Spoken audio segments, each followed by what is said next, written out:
За үзэгч та бүхэнд шинэ 7 хоногийн мэндийг хүргэе. 2018 оны 6 дугаар сарын 25-ны өдрийн даваагарыг Улаанбаатар хотод орон 18 цаг тэгтэг минут болсон байна. ТV студийн 1-р сувг радио хөл 103.6 дэлгүүрийн хамтарчин цаг мөчид Монгол коммент нэвтрүүлгийг орон даяар шууд хүргэн TV's Mongolia пэйж дэлхийн өнцөг болон бүрт лайв хэлбэрээр түгээн. Үзэгч та бүхэн үзэл бодлынхоо энэ төр тавтаа морилгож өрье. Өнөөдөр яригдсан гол асуудлуудыг тэргүүлэгч мэдээллийн веб хуудасуудыг бичнэтлж байгаагаар та бүдний санал оролцоотой ярилцъя.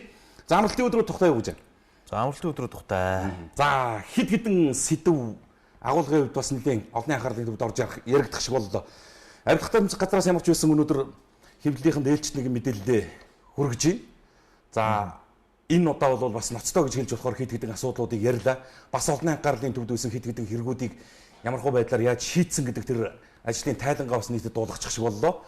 За авилгатай тэмцэх газарт Монгол Улсын засгийн газрын нэр бүхий сайдыг бас шалгуулах асуудлаар улс төрийн одоо сөрөг хүчин болж байгаа арчс намын зүгээс бас хандаж байна. За иргэд иргэний нийгмийн байгууллагууд бас хөдөлмөрийн сайд чин зөргийг бас өргөх ажлаас нь чөлөөлөх тухай асуудлыг бас авч ярьж эхэлж байна. Ерөнхийдөө бас ер нь сүүлүүдийн улс төрд анзаарэгдэж байгаа хандлага бас нэлээд энэ засгийг оролдож эхэллээ гэдэг ийм зүйлсийг гэрчлэхээр үйл явдууд өнөөдөр агуулгын хувьд нэлээд яригдж байна. За хууль хяналт цагдаа хүчний байгууллагын өөрсдөө авилга авдаг болцсон тухай асуудлыг бид бас өнөөдөр олд сонслоо. За энэ асуудал дээр бас мэргэжлийн байгууллагууд нь тайлбар дүгнэлтийг хэлж байна. За бүтэн дүүргийн нэг цагдаагийн хэлтсийн дарга 20 гаруй мянган $10 тэмцэх хэмжээний мөнгө буюу 50 орчим сая төгрөгийг нэг удаагийн үйлдэлээр хахуйл хэлбэрт авч яваад газар дээрээ баригдсан гэдэг ийм ноцтой асуудал яригдаад. За энэ дээр бас цагдаагийн хэд хэдэн улсууд албаагчд бас нэр холбогдож яригдахаар ийм төлөв нөхцөл байдал анзаарагдаад эхэллээ. За гэрлээ гэгээтэй сайн сайхан сонсгож дуулгамаар өөртөө нөгөө мэлми баясаж сэтгэл тэниймээр олон үйл явдлын бас гэрч болж өнөөдрийг өнгөрөөж явах шиг байна да. За сошиалд одоо чиний мэдсэн өөр сонин содон зүйл юу байх вэ?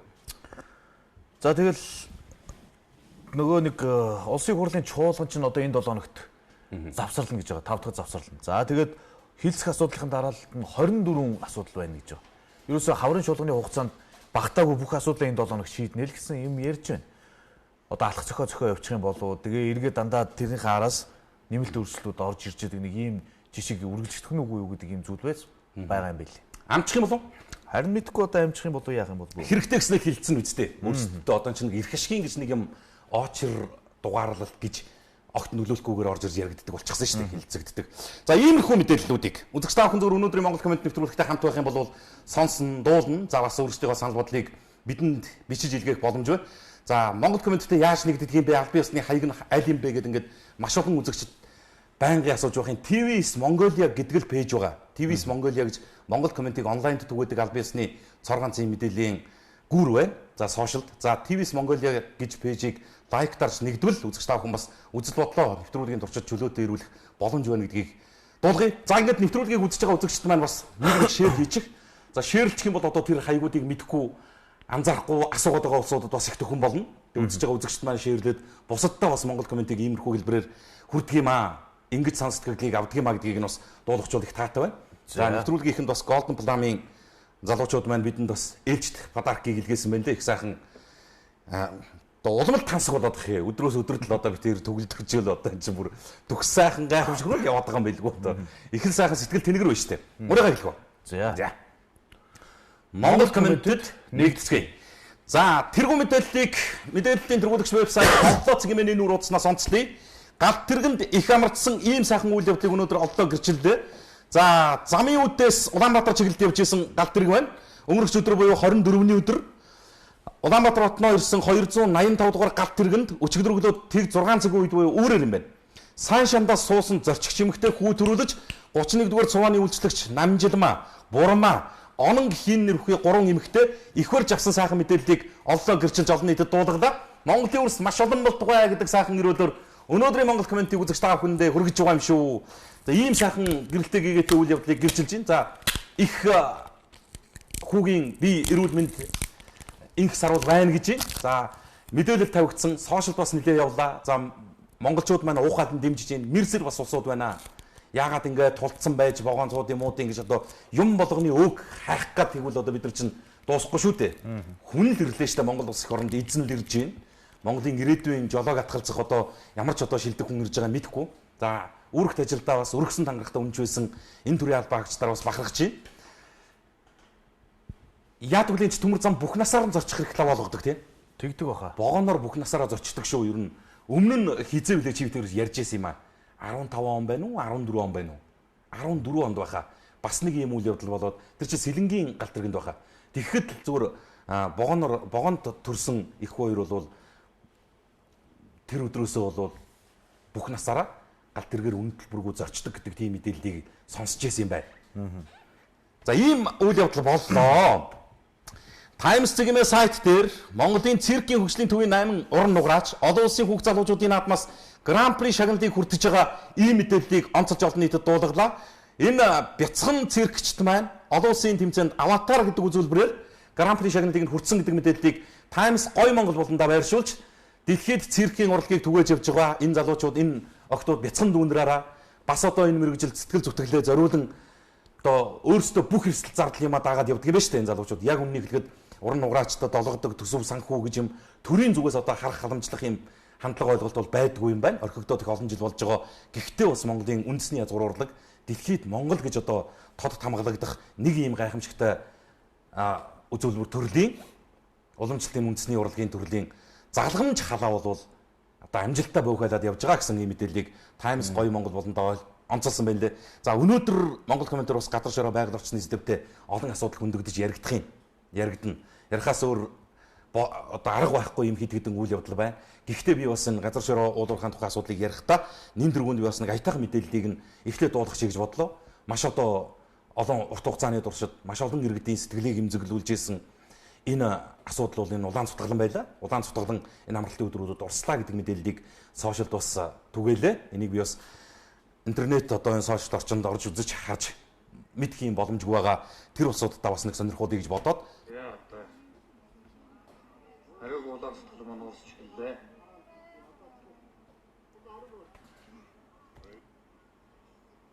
за эндээс л ирээд ах шиг байгаа юм.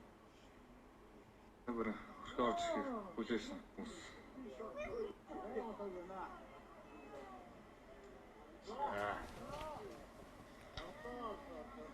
Тэр сайхан харагдаж байна.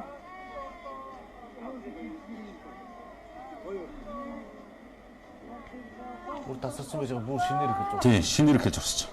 Бүр тасарсан юм. За тэр цайрал хоёр чинь таа. Наас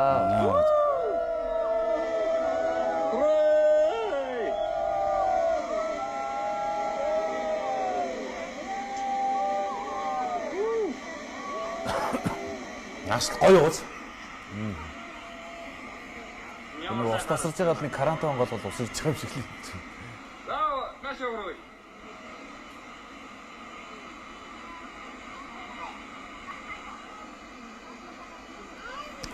За ингэж бол улаан цутгалан маань урссан шүү. Эн чинь бас л одоо Монгол зоны гайхамшигтай одоо юу гэдэг тэр байгалийн зогсолбор урсгалт тэр цөөн хэдэн газруудын нэг штэ. Тэгээ сүүлийн жилүүдэд бас хүний байгалийн олон хүчин зүйлээс шалтгаалаад ер нь одоо бараг л сүүлийн 3-4 жил бол тогтмол тасардаг болчихсон юм лээ. За энэ жил бол харин улаан цутгалан за энд одоо цутгаж байгаа гол их үүсвэр болж байгаа тэр голынх нь эргэн тойронд нь олгогдсон ашигт малтмын уулуурхаан лицензүүдийг цуцлаж бас одоо юу гэдэг аймаг орон нутгийн удирдлагууд их оромж гэж хэлж болохоор ийм шийдвэр захирамжуудыг гаргасны хүч юм да. Ийм үр дүн бас өнөөдөр нутгийн зон болон ард иргэдийг баярлуулсан ийм сайхан үйл явдлын гэрч бас боллоо. За ингээд аятайхан мэдээллүүдийг ярихаар байна. Гэрэлтэй гигээтэй сайн сайхан зүйл болж байгаа бүтэж байгаа үйл явдлуудыг гэрчилж үзэх тавханд дуулгахад өчнөө сайхан зүйлсүүд бас байгаа. Асуудал их байна л ярих хэлэх сэдвүүд их байна. За нэн тэргүнд бас арслан цэгийн сайт улсын хурлын даргад 10,000 хүний гарын үсгтээ шаард хүч гардуулж байгаа мэдээллийг нийтэд дуулгалаа. Арслын мэнийг их сурвалж болсон энэ мэдээлэл дээр улсын аврах ард түмний үндэсний хөдөлгөөн гэж байна. Тэргүүн иргэний нийгмийн төлөөллүүдийг өөрсдийнх нь хүсэлтээр хүлээн авч уулзсан гэж байна. За шаардах бичгийг улсын хурлын дарга инх болдод гардуулж байна. 10,000 орчим хүн гарын үсэг зурсан. Монголын ард түмэнд уядлахын ордын 51%-аас дээш хувийг эзэмшүүл. Өмнө говь аймагт дагуул хотуудыг барьж байгуулах. Байгалийн гүний цэвэр усыг ашиглахгүй саарл ус ашиглах технологиг нэн яралтай хэрэгжүүлэх гэсэн үндсэн 3 гол шаардлагыг тавьж байгаа юм. Уядлахын 51%-ийг авъя. Энэ өмнгийн говьд дагуул хот байгуулъя. Эрдэнэт шиг, Багнуур шиг, Налайх дүүрэг шиг тэр уулуурхаан өндөр стратеги ач холбогдолтой энэ орд газрыг зөвшөөрсөн дагуулгат байгуулъя гэдэг ийм санаачлагыг тавьж байна. Надад бол маш одоо ойрын хугацаанд яаралтай шийдэх ёстой үндсэн гол асуудал бол тэр 3 дахь шаардлага байна. Говийн гүний усыг битээ ашиглаач. Говь цэвэр ус гэдэг чинь өөрөө баг алт зис тэр нүүрснээсээ илүү үнцэнтэй баялаг юм аа. Энэ уул уурхайн үйлдвэрлэлтэй говийн гүний зингийн ус битээ ашиглаач гэдэг энэ шаардлагыг ажил хэрэг болгомоор юм билээ. Тэгээ бүх нөхцөл байдлын тавьж байгаа асуудал агуулгын хувьд бас нэг юм ус төржүүлж ханддаг хандлага бас болооч гэж бас энэ төргөнд нүгсмээр байна. Авах зүйлийг нь авчихал да одоо үнэхээр хэрэггүй тийм асуудлууд байгаа бол тэр л үсттэй. Тэгээ авмаар зарим нэг санаа оног энийг бол Монгол төрийн түвшинд ярьж зүрхлэхгүй шүү дээ. Том компаниудын халаасанд нь орчихсон юм уу? Амбицаараа хөтлөгдсөн юм уу? Эсвэл ашиг сонирхлын өөр зөрчил үүд юм уу мэдэхгүй. Тэгээ говийн одоо энэ олборлолт уул уурхайн энэ үйл ажиллагаанд цэвэр ус ашиглаад байна энэ чи ингэж гэдэг ингээд тайлбар баримт мэдээллийг нь гаргаж ирээд ярихаар зэрэг шийддэг арга хэмжээ авдаг юм үйл явдал байхгүй. Би дөнгөж сая юм мэдээлэл үзүүлдэг шүү дээ. Говьд битгийг л хангаад улаан цутгаланд тасарлаа шүү дээ. Энийг харлаа шүү бид нэр. Нэг л зүйлийг л ёстой нөгөө язгуурынхаа ойлголтод л бодмоор юм лээ л дээ бид нэр. Усгүй болцсон цагт алтуухуул гэдгээл одоо бүр энэ ч маш олон жилийн өмнөөс өвгөд минь хэлж ирлээ шүү дээ. Уух усгүй болцсон цагт хүн алтыг идэж болдгоог ойлгоно гэд. Энийг л бас нэг бодчвол яадаг юм болоо гэдэг үүднээс нь нэг юм асуудал. За дараа нь Айтон цэгмэн сайт ардсан намын гишүүд хууль зүйн дотоод хэргийн сайд нямдоржийг шалгуулахаар авилгатай тэмцэх газарт хандсан мэдээллийг олон нийт хүргэсэн. За манай телевизийн логотой микрофон явж байна. Мэдээж 19:30 минутын мэдээллийн хөтөлбөрөөр гарах юм байна гэж ойлгож байна. За ардсан намын үндэсний бодлогын хорооны гишүүд хууль зүйн дотоод хэргийн сайд нямдоржийг албан тушаалаар оруулан ашигласан гэх үндслээр авилгатай тэмцэх газарт шалгуулахаар хандлаа гэж. Улсын хурлын гишүүн хууль зүйн дотоод хэргийн сайд нямдорж нь нийтийн албанд нийтийн болон ашиг сонирхлыг зохицуулах ашиг сонирхлын зөрчлөөс урьдчилан сэргийлэх тухай хуулийн холбогдох заалт болоод эрүүгийн хуулийн зохицаалтыг зөрчсөн гэж үзэж авилгатай тэмцэх газарт гомдол гаргаж шалгуулахаар боллоо гэж. Засгийн газраас өргөн мэдүүлээд байгаа захиргааны ерөнхий хуульд нэмэлт өөрчлөлт оруулах хуулийн төслийг боловсруулах ажиллагаа нь ашиг сонирхлын зөрчилтөд хийгдсэн гэж үзэх хууль зүйн үндсэлтэй гэж ардсан намын бодлогын хорооны гишүүд үзэж байна гэж. За ингээд хууль зүйн сайдыг шалгуулах асуудлыг ардсан намын гишүүд дэмжигчид ингээд авилгатай тэмцэх газарт хандаад явуулчих. Араас нь залгаад ажиллах хийдэггүй худалч хөдөлмөр нийгмийн хамгааллын сайд чин зоригийг огцруулах хэрэгтэй гэдэг ийм асуудлыг бас өнөөдөр хөндөж байна. Шуурга зэг мэн гаргаад ирчих. Хөдөлмөрийн сайд энийг хөрсөх сайдад ерөнхий сайдад засгийн тэргуунд нь хандаад бас албан шаардлага өргөлдөж байгаа.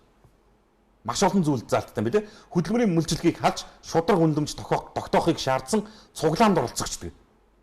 Эрүүл мэндийн ажилтны үйлдвэрчний байгууллага төлөөлөл болгоод чин зориг сайдыг огцруулах асуудлыг тодорхой энэ олон зүйл зайл шаардлагуудыг бичсэн байл. Ийм хуулийг зөрчиж гинөө. Инглээ гэдэг.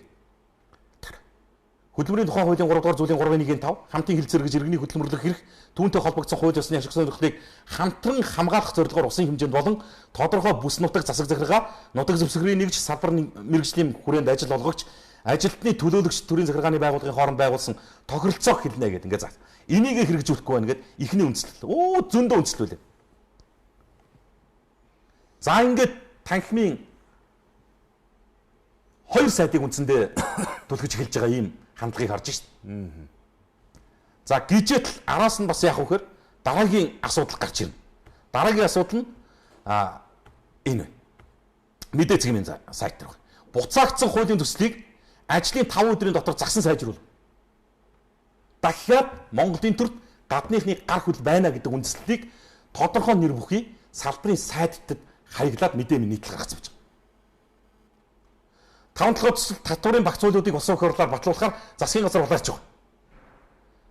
Бүтэн 10 жил маргасан 5 толгой төслийг 5 хоногт яаралтай дэгээр хилцээд батлана гэж бодож байна. Угаас үндэсний аюулгүй байдлын зөвлөл, улсын хурлын даргын зөвлөл, төрийн өндөрлөгүүд эрх хөрөгч намын бүлэг дээр үндсэндээ 5 толгой асуудлаар тохиролцоонд хүрсэн тул саадгүй уршигчлахаар болж байна. Ийм богино хугацаанд нөгөө пүүжийг хэлээд байгаа шүү. 20 хэдэн асуудал байна гэлээ. 24 асуудал. 24. Тэр 24-ийг чинь одоо жишээ нь очир дайрж орж ирж байгаа нэг асуудал энэ байгаа. Богино хугацаанд олон нийтийн анхаарал дээд зэргээс сарницсан үед татварын багц хуулиудыг гишүүд нэг эргүүлж хасан төдий болоод конфтод явах нөхцөл байдал үүссэн. Одоо нөгөө татварын багц хууль. Энэ дээр л асуудал яриад байгаа шүү дээ. Энэ дээр.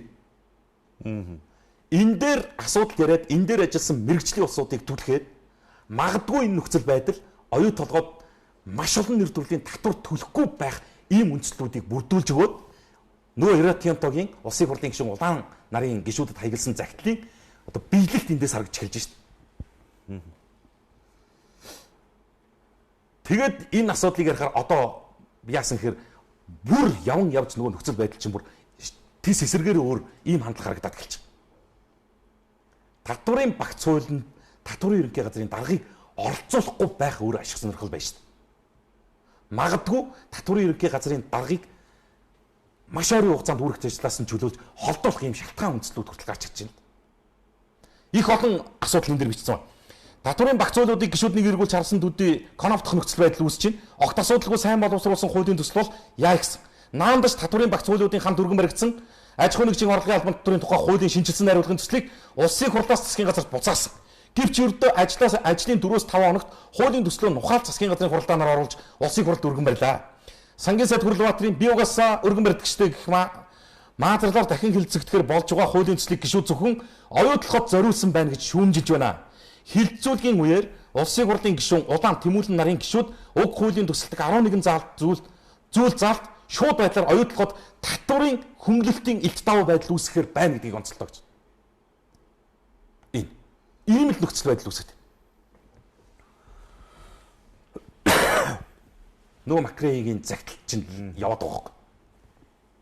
Оюу толгойд тавьсан актыг цацаасан тул Зандан Батыг явуулахаар захиж чиглэж байна. Энэ хүн чинь байхгүй байх гэдэг ийм тайлбар хэлээдсэн чинь байхгүй байх сонирхол байгаад байгаа юм шүү гэдэг асуудал явж штэ одоо. Ямар асуудал яриад байгаа гэдэг нь өөрөө энэ багхгүй. Өнөөдөр дахиад энэ нэр бүхий улсууд хэвлэлийн хүрээлэн дээр яг энэ асуудлын чинь нөгөө үнцгийг барьж аваад олон нийтэд хандж байгаа. Захиргааны хуульд оруулах өөрчлөлтийг эсэргүүцэж байна гэдэг. Энэ. Засгийн газар дур зоргоороо авирлах боломжийг хязгаарласан. Монгол Улсын үндсэн хуулийн хууль дээдлэх зарчмыг баталгаажуулсан. Хуульд нэмэлт өөрчлөлтийг оруулах замаар өөртөө хэмжээгүй эрх олж авахаар санаархаж байгаа хууль тогтоомж байгууллагын эрх мэдэлд хандаж буй бүдүүлэг алхам гэж үзэж байна. Төр нь хүний эрх хэрэгчлөөг хангах үец эдийн засаг нийгэм хууль зүйн баталгааг бүрдүүлэх үүргээс татгалзаж байна. Монгол Улсын иргэн бүрийн үндсэн хуулиар олгогдсон эрх хэрэгчлөө зөрчигдсөн гэж үзвэл уул эрхээ хамгаалуулахар шүүхэд гомдол гарах, шудраг шүүхээр шүүлгэх баталгаат эрхийг үгүйсгэж байна. Бидний яриад байгаа нөгөө захиргааны эрх зүйн байдлын тухай хуулийг яриад байна шүү дээ.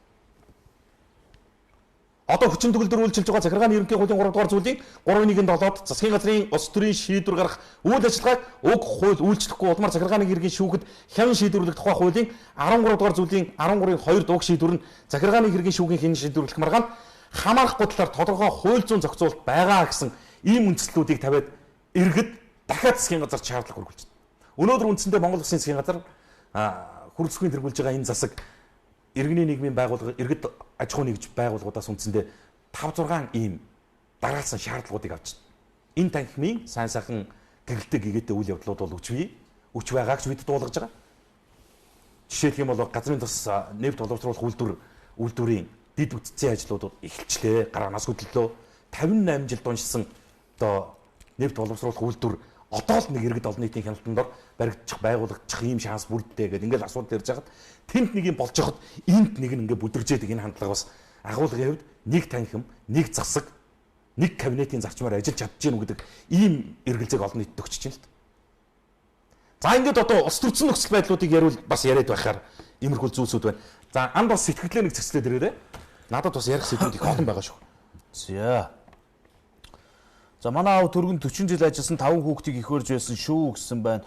За энэ машин угааж байгаа газруудыг шалгаж өгөөч ээ. Саарл усаар угааж байгаа ч гэж хэлээд өгөх арга хэмжээ байна уу? Залилан хулгайлал өөр ариад энэлээ шүүх цагтаа прокурор ажиллаа хийлдэ гэсэн байна. Хөвсгөл нуурны байгалийн зохицуулбар газар олголтыг иргэдийн оролцоотой ил тод болгох арга зам хилцүүлэх хатгал тосонд 18-18 цагт соёлын төвд болно гэсэн байна. За энэ чинь 6 сарын 18-нд эхлэж өнгөрсөн юм шүү. За хятад хүнийг Монголоос гаргая, газар шорогч нь ухаа дууслаа. Галт хэрэг төрсөн эмэгтэй ямар сайтад байсан бэ? Галт хэрэг төрсөн ямар сайтад байсан бэ? Говьд цэнгэг ус олдохгүй хотоос зөөж байгаа штэ. 1.5 литр нь 1000 төгрөг гэдгээ гэсэн байна. За боловсролын сайдыг маш хурдан огцруулъя. Мэдлэг боловсролгүй энэ хүн боловсролын салбарыг унгаад байна л гэсэн байна. За хоёр дүү минь ээ хужаа нар монголчуудыг доромжлоод эхэллээ. Бичиг үсгнээс нэхлээд үгүй болгож сошиалаар яваад байна шүү гэсэн байна. За туулгын дунд хашлаг татаад дунд нь одоо барилга барих гэж байгаа мó. Хааш юм бэ? Хүмүүсээс дам сонсоход хятадууд ажиллаж байгаа гэх юм аа. Тэгээд том тэрэгнүүд шороо зөөгөөд голын дунд тэгж болдог юм уу? Арай л биш вэ гэсэн байна. Хятад улсуудыг өмөрч байгаа хүн улс төрийн эсэргүүнүүд юм штэ. Бид чинь монгол хүн. Тэгэхэд хятад монголыг монголоор нь хятадуулж байна. Энийг эсэргүүцсэн монголчуудаа тэмцье гэсэн байна. За хоёр авраг бүхий өргөнөөс юу шийдээгүй нямдар данзан хоёр ах дүүстэйгээ 30 жил идэж угаад ханад садалгүй ингээд хоёр аврагаар тоглоом хийгээд дараар нь 3 сар огт ажиллаагүй байна л гэсэн мэт. Дитгүүрийн бидний хүсэл түлээлтийг нэг тийш нь болгож шийдэж өгөөч ээ. Хоёр дүү минь дуу хоолойгоо төр засагт нь хүргээд өгөөч ээ. Та хоёр чадна шүү. Ардснам худлаа шүү. Төр доктортой байх нь бидэнд хэрэгтэй 28 жил хэдхэн нөхөр цатгалан байна. Хятадын гар хөрөөлөгчдийг их орноос урагчдыг ихлэ зайлуулъя гэсэн мэт. Автобусны жолооч нар зангаа засмаар байна л гэж байна. Пүүжэ тэр папрац трафик групп дээр давсан даргаыг толилуулаарай л гэж. За тэнцээ ямар бичлэг байгаа юм болоо тэрийг бас сонсъё. Над руу бас энэ хувь чатаар бичлэгүүд шидээд л байна. Дахиад нөгөө Баянгол дүүргийн нэг байрны маргаан болоод байсан шүү дээ. Секретийн нартаа тэмцэлтэд байсан. Тэр чи одоо бүр оршин суугчдын хүч хэрэглээд гаргаж ийн гэдэг ийм мэдээлэл ирж ийн. Тэгээд Монгол комментийн аль биесний яг хаяг айлын илгэн ТВ-с Монголиа энэ үзэж байгаа усууд маань энэ 542 одоо үзэж шүү дээ. Энэ усууд шеэрлж нэг шеэр хийж эхэлдэг. Тэгээд ийм асуудлууд гарахгүй энэ усууд яг аль хаяг руу ямар сэтгэлээ бичих үү гэдгийг бас гадарлахгүй байгаад байгаа шүү дээ. Монгол ногооны үн тэнгэр тадлаа эх орны үйлдвэрлэлээ дэмжих гэхээр хүний шунал гэж дэндүү юм а ийм үнэтэй байвал хямд хятад ногоо зах зээлийг чи эзлэх үедээ үүнийг шудраг өршлөн хэрэглэгчийн төлөө газар бас хянан байгаа даа л гэсэн байна. Бүхий холбоо гэж даацсан учин олцохгүй бол морь сур шагаа гурваараа наадцгаая л гэсэн байна. Гадаадын тагнуулын агентлагт болсон гэдгээ өөрсдөө мэдэхгүй явж байгаа төрийн өндөр албан тушаалтнууд л Монгол улсыг өөд нарны бараа харуулахгүй байгаа юм шүү дээ. Сайн бодол гэсэн байна. За бэлгээ хинтид нөхөн сонгуульд өрсөлдөөч урьж байна л гэж. За ёстой болиж юм. Энэ одоо сүүлийн үед яагаад ингэж идэг нэг юм сошиалор янз янзын бичээл хинтийн нөхөн сонгуульд нэр дэвшин. Намайг тийм амар өндрөөр одоо боддог юм уу? Эсвэл зүгээр одоо хайшээ.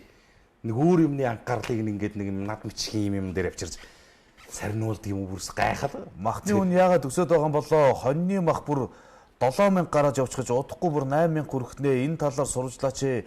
50 60 сая малтай 3 сая хүнтэй байж ийм байж болох уу гэсэн байна.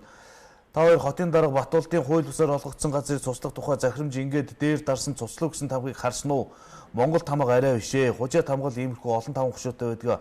Одоо бүр тамга нь хүртэл хужаа болж эхэлчихэж байх шиг байна л гэсэн. Тэрийг явуулаад гаж харъя л да. Би ерөөсөө үзэг. Чи үзөө тэрийг? Би үзээгүй хараагүй. Захын тендерийг шалгахад авилгалын хэрэг байгаа шударгаар ажил авах боломжгүй дарга нар нь дор хаяж 10% үгүй бол яаж сайн материал бэлдээд нэмэргүй авилга гэж нэрлэхэд хэцүү зүгээр татвар шиг л аавна. Ийм байхад авилгалтай тэмцэх газар ажиллаа хийж байгаа гэж худлаа жүжиг тавих шаардлага байдаг юм болоо да гэсэн. Захын тендер гэдэг чинь зүгээр наа захын тендер. Наа захын тендер хэлж байгаа. Тэр авилгатай тэмцэх газрын одоо ажлыг хийхгүй нэ гэж бас болохгүй юм л да. Авилгатай тэмцэх газар бол чадах чинээнд ажиллаж шүү дээ. Одоо бидний харж байгаагаар. Гэхдээ үнэхээр авилгатай тэмцэх чиглэлээр үйл ажиллагаа явуулж байгаа мэрэгжлийн байгууллагын хаацсан ажиллагаанд нөлөөлөхөд давагдшгүй хүчин зүйл гэж юм байна. Энэ бол улс төр байхгүй. Бүлэглэл практикийн энэ нөхцөл байдлыг чинь дийлэхгүй. Энэ хэлбэрийн үйл ажиллагааг бол тэгээ хангалттай сайн гэж. Ноцтой сэтгэлүүд бас байна. Хан хилийн бомбоос 20 км баригдаж байгаа хятадын жуулчны баазыг юу гэж ойлгох вэ? За энэ хил хамгаалах байгууллага юу хийж байна вэ? Үнийг сурвалжлаад өгөөч ээ. Нөгөө хатан булаг сум шүү дээ л гэсэн. Зураг хөргийг аваад явуулчих боломж байна уу? Манайх яг иймэрхүү ноцтой асуудлуудыг баримтжуулаад хэлгэмээр байна да. Эрдэнэ тодод дашнам гэж хүн байна. Та хоёрт амжилтуулъя. Ерөнхий сайдад баяр хүргье. Газрын тос боловсруулах үйлдвэрийн шав тавьж ажлыг эхлүүлсэн явдалд бариулах сонирхолгүй гадаад дотоодын эсэргүүнүүд олон байгаа бах шүү гэсэн байна. За цагдаа прокурор шүүх ажиллаа сайн хийлдэ. Монгол залин лөөр дэнлээ. Лөөрч давраад байна шүү гэсэн байна. Шарын голыг хааж байна гинэ. Энэ хятадууд ураараа ямаа. Түр засаг гэж байна уу гэсэн байна. За Чацранбаг 2017 оны халуун сумын Тэмээний баяр олон булаг баг зохион байгуулагдаж Чацранбагийн арай сумын зан үлзий сайхан харат төрүүлж Монгол улсын сайн малчин ганц их тормоор шагнаж байлаа гэсэн. 17 оны 8 сарын 21 гинэ. За энэ эрдэнэс байна. Зарим угаалгын газрын ард дандаа цагдаагийн нэг хурандаа байгаа л гэсэн байна. Чехийн элчинд үнэхээр шулагч нар байгаа бол байна. Энэ бол далд луур шүү. Шалгаж өгдөг газар байдаг болов. Ард иргэдийн дуу хоолойсон сэтгүүлч нар маань ийм юм санаа тавих хэрэгтэй. Тэгвэл арай л хүртээлтэй шүү. Ажил амьдралаа дээшлүүлэхийг хүсдэг залуус өнөөдөр зөндөө байдаг. Тэднийхээ амьдралд иймэрхүү зүйлээр туслаач ээ. Шүдний төв эмнэлэгт анхаарлаа хандуулаач ээ. Эрүүл мэндийн сайдаа. Өөрийн байртай болсон томхон газар оруулж эмчнэрийн тоог нь нэмээд гэжээ. Түрээсийн жижигхэн өмгөр байранд 2-4 эмч ажиллах юм а. Ийм байхад иргэдийн шүд яаж ирүүл байх юм бэ? Болдгүй юм бол хувийн шүдний эмнэлгүүдийг эрүүл мэндийн даатгалаар үйлчилдэг болгож өгөөч ээ л гэсэн байна. Хувийн банкуд усаас 500 тэрбум төгрөг өгс сургаар доллар 5000 хүрнэ гэж сургалт игдээд 5 хоногт 50 төгрөгөөр нэмэгдлээ. Ардс нам 2012-оос 16 онд 1200 байсан долларыг 2400 болгож цалингийн талыг дээрэмдсэн давтагдхан дээл гэсэн байна. Одоо наадах чинь ч бүр дүүрлээ долларыг. Одоо эн чинь усын баяраас өмнө нөгөө айхтар шатхуун импортлогчид чинь үнэ нэмэх шантаж засагт хүргүүлсэн сураг байлаа шүү дээ. 100 орчим төгрөгөөр литр тутамд 100 төгрөгөөр нэмнэ гэдэг ийм шаардлага засгийн газар хүргүүлсэн байгаа. Усын баяраас өмнө амжиж татаас өгөхгүй бол үнэ нэмлээ шүү гэдэг ийм дарамтыг дахиад одоо явуулчихсан юм. Энэ албан бус мэдээлэл баталгаатай болохоор үзэгч тавганд эргэж бас дуулах тийм боломж байгаа. Гэхдээ ер нь үндэслэлтэй юм шиг үлээ. Бас одоо нэлээд учир мэдэх бас хүн бол ийм мэдээллийг ирүүлсэн билгээ энэ улсын баяраас өмнө бензиний үн нэмэгдэх нэ гэж. За ингээд сүрхэл юм байна л. Одоос 5 жилийн өмнө 700 мянган төгрөгийн цалин авч ирсэн одоо хин ч юм залуу өнөөдөр хүртэл 700 мянган төгрөгийн цалин л авч байгаа. Тэр үед одоо 1100 200 төгрөг байсан шатхуу харин 1500 600 төгрөг байсан шатхуу одоо 2000 төгрөг баг ингээд төхөө гараа авчихсан. Тэгээ яаж амьдраад идэх агуулгыг л ойлгодог. За энэ цагдаа хэлцийн дарга хахуул авч байгаад үйлдэл дээр баригдсан мэдээлэл. За. Баян докторгийн эрүүгийн хэргийн анхан шатны шүүхийн шүүгч өнгөрсөн баасан гарагт захирамж гаргаж цагдаагийн дэд турандаа Батцайг цагдан хориглоо гэж. Прокурор шүүхийн их сурвалжууд бусдаас их хэмжээний хээлх хахуул авсан байж болзошгүй хэмээн эрүүгийн хуулийн 22-ийн 4-т заасан үндслээр цагдан хорих саналыг нийслэлийн прокурорын газраас ирүүлсэнийг шүүх хүлээн авч 1 сарын хугацаатаагаар цагдан хорих захирамж гаргасан гэж. За юу болов? Сонгойхон дүүргийн цагдаагийн 3 дугаар хэлцээний дарга дэд турандаа Батцай бусдаас 20,000 гаруй ам долларыг хахуулт авч байгаад үйлдэл дээр баригдсан. Энийг их сурвалжууд мэдээлж юм гэж. Түүнээс гадна цагдаагийн өөр офицерууд ч холбогдож болцсохгүй гэсэн мэдээлэл байна. Өөр нэг их сурвалж Ховд аймгийн цагдаагийн газрын дарга хурандаа Гамболтыг ч бас авилга албан тушаалын хэрэгт холбогдуулан саатуулаад байгаа гэдэг ийм мэдээллүүдийг хүргүүлж байна. Бид одоо хиндэ итгэх юм бэ? Албан тушаал, аюулгүй байдал, хeel хахуул, авилга энэ бүх зүйлсийг найдаж даатгах одоо хэн үлдвэ бидэнд? Үйлдэл дээр баригдаж байгаа юм. Үйлдэл дээр баригдсан гэдэг үндслээр нь ийм асуудал ярьж штэ. Тэгэхдээ ер нь хідэн авилгач үйлдэл дээр баригддаг юм бэ? Энэ бол үнэхээр утгагүй байгаа байхгүй. Харахад бүр арай л дэндүү. Эн чинь юу гэсэн үг юм бэ? Бүхэл бүтэн цагдаагийн хилцээг удирдах байгаа хүн байх юм шүү дээ. Таны доор ажиллаж байгаа тэр игэл жирийн бор залуучууд тэгэхээр яаж үнэн шударгын талд яаж тангарахтаа үнэнж байж ажиллаж хөдөлмөрлөх үү жишээ. Амар л бүр өөдгөл болчихсон. Одоо тэгэл үн шударгаар шалгаж байгаа хэргийг тэгэл дарамтлах юм шүү дээ. За наатаа бойл гэдэг ч юм уу одоо чи бодол юм бол юуны төлөө авч ирсэн юм бол. Тэгээ энэ нөхрийг би бодоод байгаа юм л. Энэ ч одоо том л цолтой хүн байж цагдаагийн хилцээ өдөрж штэ. 20,000 доллар майгаад өгт ингээ авч чагаад үйлдэл дээр баригдаж байгаа байхгүй. Эцэг үйлдэл дээр баригдахгүйгээр хэдийг хинээс яаж авч хүний хувь заяа амьдралыг яаж шийдсэн байх юм бэ? Эн чин гимтнийг гимгүү болгох, гимгүүг гимтэн болгож буруутгах зүгээр хандлага болвол эн чин зүгээр ирэх бүхий ийм албаагчтай халаасан байдаг бол утгагүй шүү дээ. Их айтайхан болж байгаа шүү дээ. Манай Монголын цагдаагийн байгууллага бол их өөрчлөгдөж байгаа шүү дээ. Харьцангуй иргэнлэг болж байгаа. Харьцангуй шуурхаа болж байгаа. Нөхцөл байдал агуулгынхаа хувьд бол шат ахиад байгаа. Тэгээ энэ битийн ийм нэг нөхдүүдээсээ бол хурдхан салж ангиж ирэхгүй бол ийм зүйл сонсно гэдэг бол чин хийнч бодсон тийм үстэй. Ямар ч эрүүл ухаантай хүн бодсон, ямар цагдаагийн албанд үнд шударгаар зүтгэж байгаа хүн бодсон урам угарж тэгээ ёстой дургуун хөрмээр л юм болж шít. Тэгээ манайх ийм л дээ. Бэлгэн давсан 30 сая төгрөгийг улсын орлого болгож 576 мянган төгрөгөөр торгож гэж. Улаанбаатар дулааны сүлжээ төрийн өмчт компани албан тушаалтнууд болох Амарбат, Болдбаатар, Баяр сайхан нар төрийн өмчит хувьцаат компанид тодорхой удирдах болон эрх бүхий албан тушаалд эрхэлж байхдаа танил найз нөхөддөө тусгалтсныхоо хариуд хуульд заасан цалин хөлс урамшууллаас гадуур бэлэг авсан гэж.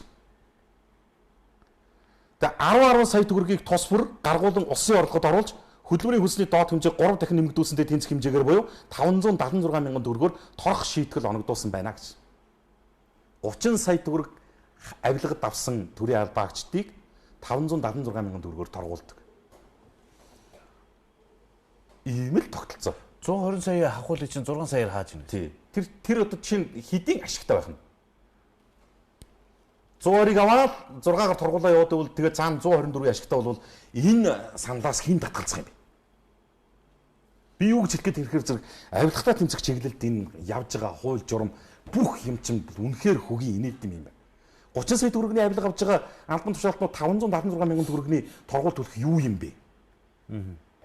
Энийг л өгч нэз. Түгтгөө инээж өгчөөд маргааш дахиад энэ зарчмаар л амьдрэх шүү дээ. Полит юм. Мят удирдах албан тушаалтнуудыг шалгаж эхэлж байгаа мэдээллийг бас нийт. Мят төрийн өмчит компанийн удирдлагууд албан тушаалтнуудыг шалгуулж гисэн тэднийг албан тушаалын байдлаар уруулаа ашиглаад зарлагдсан тендерийг хууль бусаар явуулан өөрсдийн хамаарал бүхий аж ахуй нэгжүүдэд давуу байдал олгон өгсөн гэх үндслээр шалгаж байна. Энэ Монгол улс их оронд нийн угуу шудраг үнийг хэлэхэд авилгахгүй юм байха боллоо. Авилга хээл хахуул албан тушаалын ийм нөхцөл байдалд оролцдоггүй ийм хүн байха байл. Тэр нэг жилд нэг авилгатаа тэмцэх чиглэлээр явуулж байгаа юу гэдэг авилгын индекс гэж нэг юм гаргаж ирдэг олон улсын судалгаа. Жилд нэг 2 байраар хурж байгаагаа харьцангуй гайгүй байна гэж ойлгоод байна. Энэ авилгал гэдэг энэ далд сүлжээ чинь Монголыг үнэхээр хөдлөхгүй хэрчлээ шүү дээ. 30 сая төгрөгийн ахвал авсан хүнийг 570-аар торгочдөг. 120 сая ахвал авсан хүнийг 6 саяар торгочдөг. Тэг ингэж авилгатаа тэмцэх юм бол эндээс үр дүн үзэгдэхгүй л. Баянгорт бас ийм асуудал болж Airport юм. Баянгорын удирдлагууд нин чанарыг төрхөрч алтны компаниудыг шантаажлж байна гэсэн гарчигтай материал. Одоо чи бүр амар болж шít. Нэг ийм сонин нөхцөл байдал үүссэн. Иргэний нийгмийн байгууллагууд 3-4 жил тэмцээл 30-40 удаагийн шүүгуралд оролцоол хамгийн наадлын жишээ ноён бол байж шít. Гадны компанийнхантай алалцаж бүхэл бүтэн хуулийн фирмийн эсрэг тэмцэж ингээд нэг салгахаар зэрэг ардуур нинж оруулцдаг. Яг ийм зарчмаар Баянгорын удирдлагууд бас асуудал хандж байгаа ийм мэдээллийг Airport имэн их сурвалж болж нийт хүргэсэн байсан.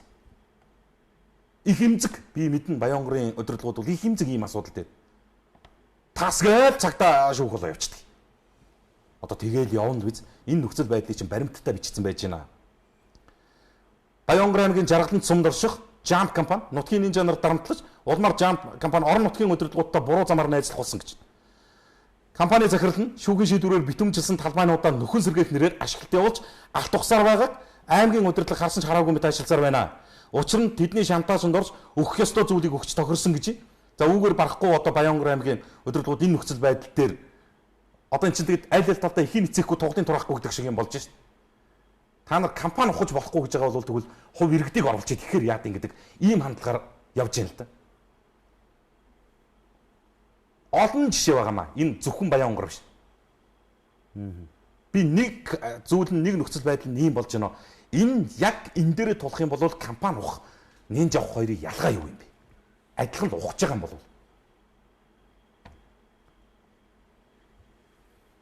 Сонин одоо үеийн төр засгийн бодлого шийдвэр ямар их сонин явдаг болчихсон юм бас гайхалтай юмнууд л харагдаж байна л да.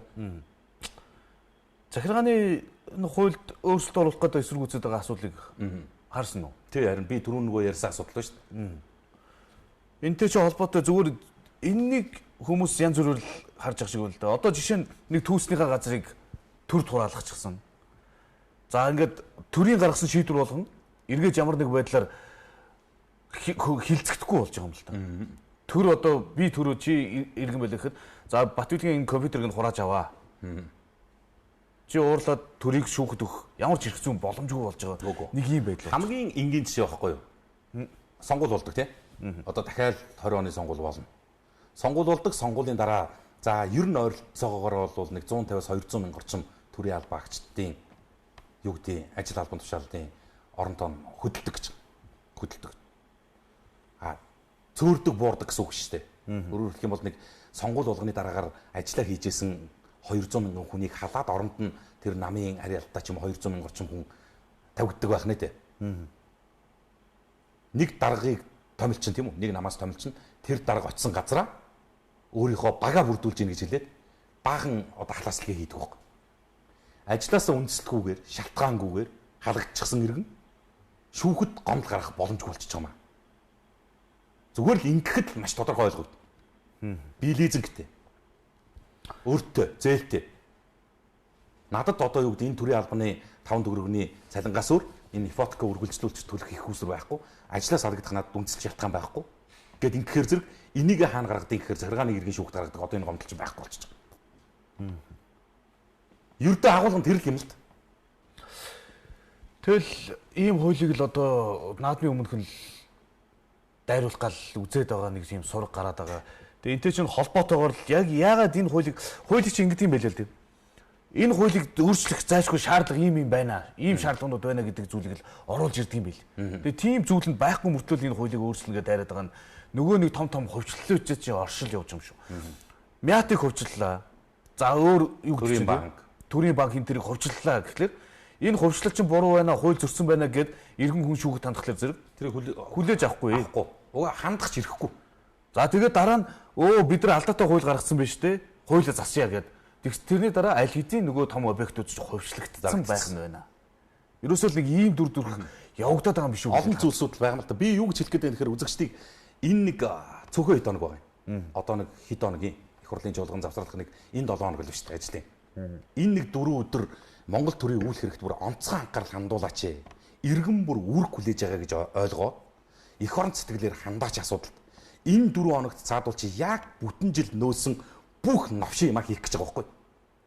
Яагаад 24 юмыг татаж авчираад ганцхан 7 хоногт шийдэж хилцэх гээд байгаа гэдэг дээр л та нар бодолт. Энэ өмч өвчлөлтөй холбоотой, энэ захиргааны ерөнхий хуультай холбоотой, энэ оюутлогоо 5 толгой стратегийн орд газруудтай холбоотой нөхөн сэргээлт энэ уулуурхаан олон лицензийн зах замбраагүй татаас өглөгүүд.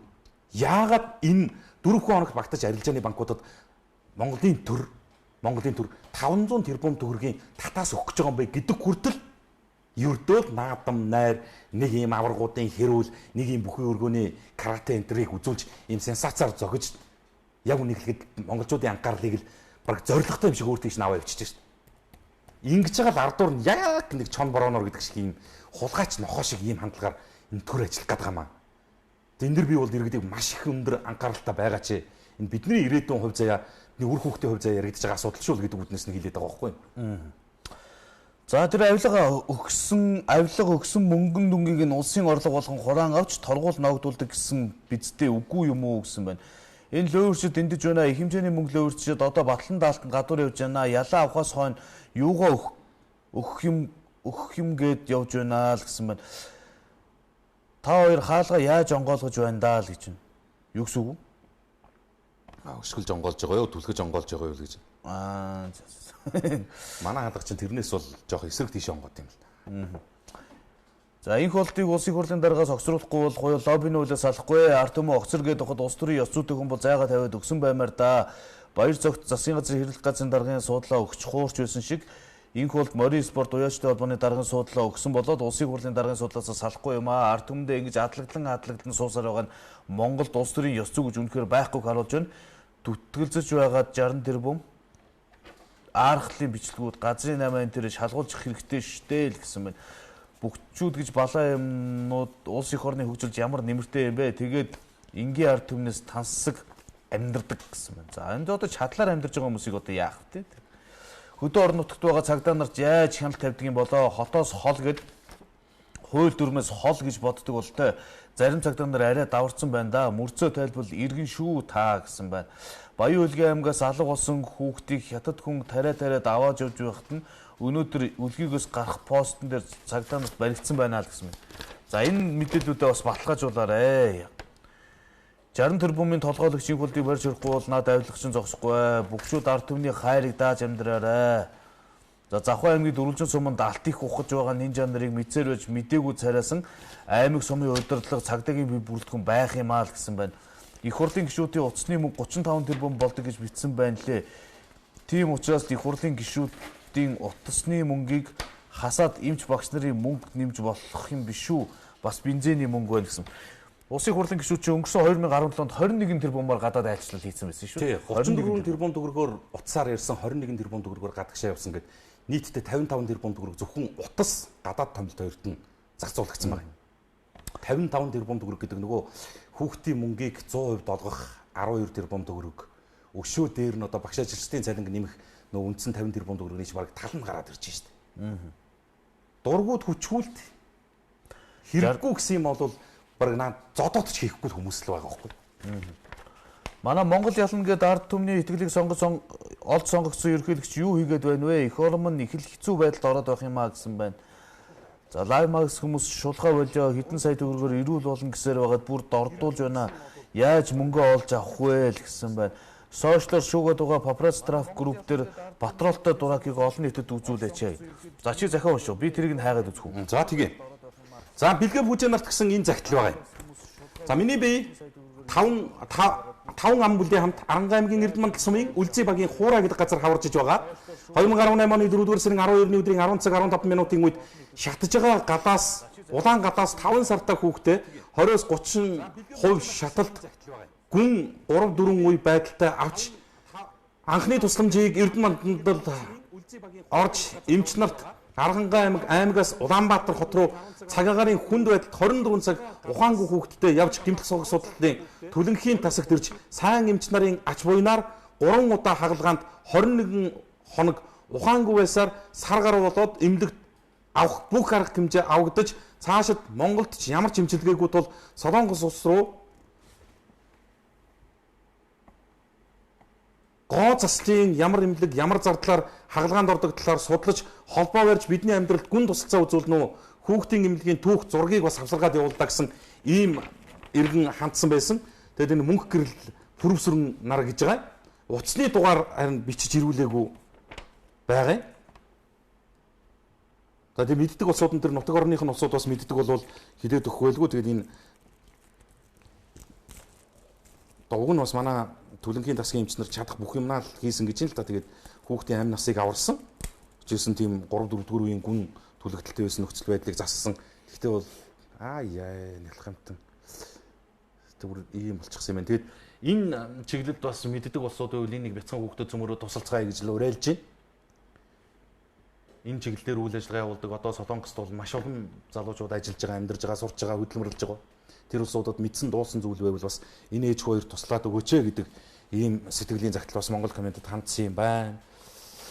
За энэ юм байна л да түрүүний бичлэг нь. За энэ нэг том хар Ниссан Батрал бол урсгал сүржил орж ирсэн юм шиг байна. Тийм байна. Угаасаа нөгөө тэгээ цагтаа зогсоолоо. Цаана гэж шүү дээ. За одоо ингээд зогсооч. За хаалгаа онгол.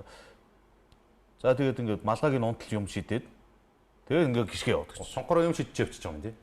Юм шидэж байгаа мó зүгээр гараараа зогсчих юм. Шидэж байгаа юм шиг ингэж чинь л та.